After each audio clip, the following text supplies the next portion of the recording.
చెప్పండి.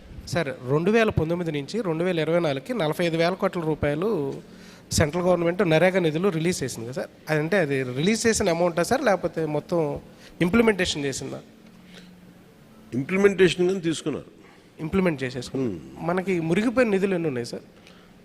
నిధులు మిగులుతుంటే మా పరిస్థితి ఇలా ఉండేది కాదు కదా. ఏ సార్, నిధులు మిగులున్నాయంటున్నారా? ఎస్ సార్, చాలా వర్కులు చేయలేదు కదా సార్. ఇప్పుడు మీరు మీ వెనక ఇప్పుడు సిటిజన్ నాలెడ్జ్ బోర్డులో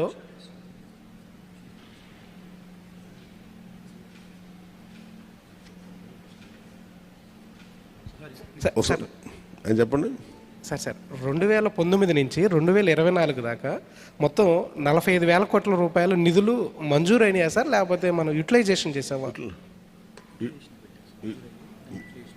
యూటిలైజ్ చేశారు. యూటిలైజ్ చేసాం. అసలు మంజూరైన నిధులు ఎన్ని సార్? మంజూరైన యూటిలైజ్ చేశారు.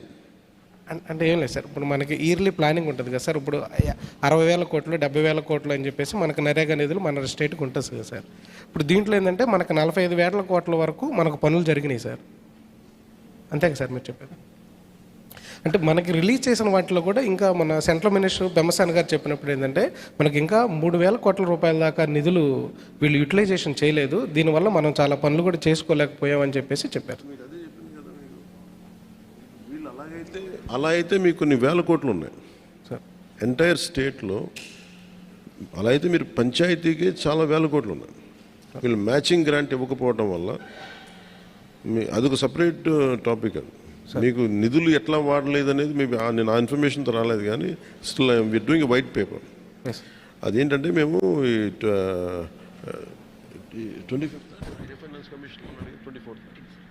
15th ఫైనాన్స్ కమిషన్ గ్రాంట్స్ ఇంకా వాళ్ళు సరిగ్గా ఉపయోగించుకోలేదు. మరి చాలా గ్రాంట్స్ అట్లా ఉండిపోయినాయి, ఎందుకంటే వీళ్ళు మ్యాచింగ్ గ్రాంట్ ఇవ్వకపోవడం వల్ల. సో మీరు అలా తీసుకుంటే దాని it will be more than few thousands of crores, not just two.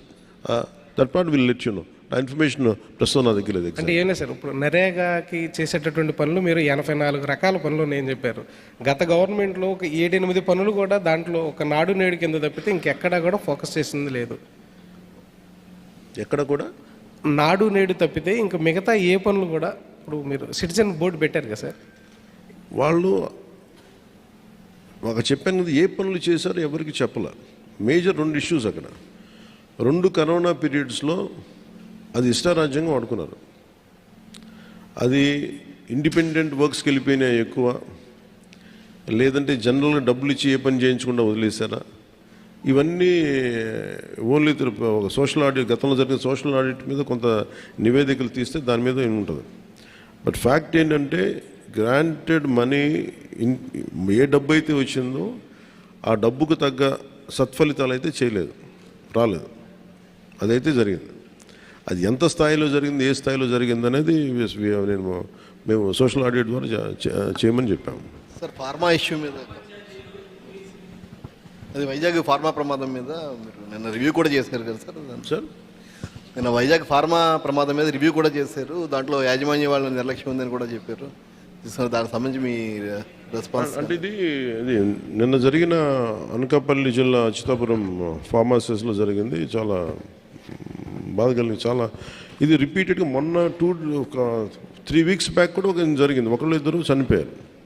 నేను ఎప్పటికప్పుడు అడుగుతూ ఉన్నాను, ఇది పొల్యూషన్ కంట్రోల్ బోర్డు కింద రాదు. అంటే ఎన్ని ప్రమాదాలు మీకు అందరికీ తెలిసింది. పొల్యూషన్ ఎమిషన్స్ ఉన్నాయా లేదా చెక్ చేయడమే తప్ప, ప్రమాణాలు చెక్ చేయడం తప్ప ఈ సేఫ్టీ నామ్స్ కానీ ఇవన్నీ ఈ మనకి director of factories, labour, fire department, అలాగే కేంద్ర ప్రభుత్వ ఆధ్వర్యంలో ఉండే petrol and explosive safety organisation పర్యవేక్షిస్తాయి. ప్రత్యేకించి ఈ Essentia advance science private limited ఇది 2 నేను మాట్లాడితే నేను వాళ్ళకి తెలియజేసింది ఏంటంటే 2 ఓనర్స్ ఉన్నారు, ఒకళ్ళు హైదరాబాద్లో ఉన్నారు, అండ్ ఇప్పుడున్న అతనికి మాకు సంబంధం లేదని చెప్పి ఒక కమ్యూనికేషన్ గ్యాప్, వాళ్ళిద్దరి మధ్య గొడవ ఉంది. దానివల్ల ఆ సేఫ్టీ నార్మ్స్ తీసుకోవడానికి బాధ్యత లేని నాయకులు అంటే లీడర్షిప్ ఉండటం వల్ల, ఓనర్షిప్ ఉండటం వల్ల వాళ్ళందరూ ఇలాగ చేశారు. అందుకని ఈ ఒక ఫ్లోర్ నుంచి ఇంకో ఫ్లోర్కి వెళ్ళే దాంట్లో అయితే ఇంకా నాకు తెలిసి వాళ్ళు అనటం సెకండ్ ఫ్లోర్ నుంచి గ్రౌండ్ ఫ్లోర్కి వచ్చే సాల్వెంట్ ఫస్ట్ ఫ్లోర్లో కొంచెం లీక్ అయ్యి ఆ కరెంటు బోర్డ్స్ ఉంటే వాటికి అయ్యి వేపర్లాగా ఏర్పడి పేలిపోయింది. దాదాపు ప్రమాదంలోనే ఒక 7-8 మంది చనిపోయారు. చాలా దారుణంగా ఉంది, గుర్తుపట్టలేని పరిస్థితులు అని చెప్పారు. నేను ప్రాబ్లం ఏమవుతుందంటే నేను సేఫ్టీ ఆడిట్ చేయమని చాలా వచ్చిన రోజు నుంచి నేను అందరిని అడుగుతా ఉన్నాను. ఒక ఇష్యూ ఏముందంటే సేఫ్టీ ఆడిట్ అంటే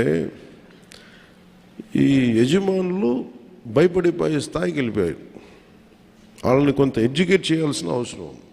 ఇప్పుడు ఎనీ టైం సేఫ్టీ ఆడిట్ అనగానే మా పరిశ్రమలు మూసేస్తారా, లేదంటే ఏం జరుగుతాయి, ఎలాంటి రిపోర్ట్స్ ఉంటాయి అంటే there are lot of gaps in safety ఇష్యూస్లో చాలా గ్యాప్స్ ఉన్నాయి. సో అందుకని నేనేం చెప్పానంటే ఇండిపెండెంట్గా పిలవండి. నేను ఆల్రెడీ ఒక రౌండ్ ఆఫ్ మీటింగ్స్ నేను పారిశ్రామికవేత్తలతో చేశాను, ఎస్పెషల్లీ వైజాగ్ ఏరియాలో. హిందుస్థాన్ మన షిప్పింగ్ యార్డ్ వాళ్ళతో కూర్చోబెట్టి నేనేం చెప్పానంటే మీరు ఎన్ని చర్యలు తీసుకుంటారు పనిచేసే వాళ్ళకి కానీ పొల్యూషన్ కంట్రోల్ నామ్స్కి సంబంధించి మీరు ఎలాంటి చర్యలు తీసుకుంటున్నారు మాకు వివరించండి అంటే మేము వాళ్ళు గతంలో కంటే ఇప్పుడు బాగా చేస్తూ ఉంటాను కానీ they are not to the satisfactory level. ఇప్పుడు ఒకేసారి మనం ఈ పొల్యూషన్ ఇవన్నీ మన ఈ నామ్స్ అన్నీ పెడితే ఇండస్ట్రీ షుడ్ కమ్ ఫార్వర్డ్.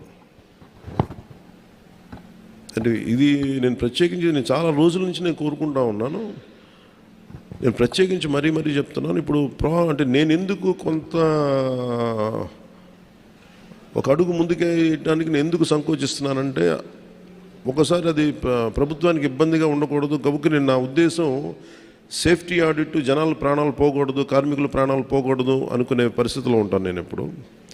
అలాంటిది మళ్ళీ ఇది ఇలాంటి సేఫ్టీ ఆడిట్ చేస్తే ఉన్న పరిశ్రమలు వెళ్ళిపోతాయి అని చెప్పి ఒక వదంతి ఉంది. అది కొంచెం మాట్లాడతారు నాతోటి, మీరు ఇలా చేస్తే పరిశ్రమలు వెళ్ళిపోతాయి, పరిశ్రమలకి అనుకూలమైన వాతావరణం ఉండదు అంటే. నా ఉద్దేశం ఏంటంటే అది కనీస భద్రత అనేది పరిశ్రమలు ఇవ్వాల్సింది కదా. నేను పరిశ్రమల్లో ఇంక్లూడింగ్ ఆక్వా వాళ్ళకు కూడా చెప్పాను. సో గ్రేట్, చాలా సంపాదన ఉంది, రాష్ట్రానికి ఆదాయం ఉంది, మనకి ఈ పరిశ్రమల వల్ల చాలా సంపాదన ఉంది. కానీ ప్రయారిటీ ఎవరైతే పని చేస్తారో వాళ్ళకి ప్రాణరక్షణ కూడా చాలా అవసరం కదా. ఆ నామ్స్ ఏంటి ఒకసారి మాట్లాడదామని నేను అనుకుంది ఏమంటే సెప్టెంబర్ మిడ్లో వెళ్దాం అనుకున్నాను. నా విల్ మేక్ ఇట్ సెప్టెంబర్ ఈ మంత్ ఎండింగ్లోనే నేనే వెళ్ళి కూర్చుంటే ఒక మీటింగ్ చేస్తాను ప్రత్యేకించి వైజాగ్ పొల్యూషన్ కానీ వైజాగ్లో ఉండే చుట్టుపక్కల పరిశ్రమలో ఉండే సేఫ్టీ నామ్స్ వీటి మీద నిరంతరం ఇది ఒక ప్రాక్టీస్ అయిపోయింది. ప్రతి 2 వారాలకు 3 వారాలకు మైనర్ ఇన్సిడెంట్ మేజర్ ఇన్సిడెంట్ జరుగుతూ ఉంది. వీటికి ఇంకా అది మినిమైజ్ చేయాలి, అసలు కంప్లీట్గా ఎలిమినేట్ చేసే పరిస్థితికి రావాలంటే ఏం చేయాలని ఒక కలెక్టివ్ అక్కడ ఉన్న పారిశ్రామికవేత్తల ద్వారా ముఖ్యంగా కెమికల్ ఇండస్ట్రీసు లేదంటే ఫార్మాస్యూటికల్స్ వాళ్ళతోటి కూర్చోవాలి. అలాగే ఫార్మాస్యూటికల్ ఇండస్ట్రీస్ కూడా ఎఫ్లూయెంట్స్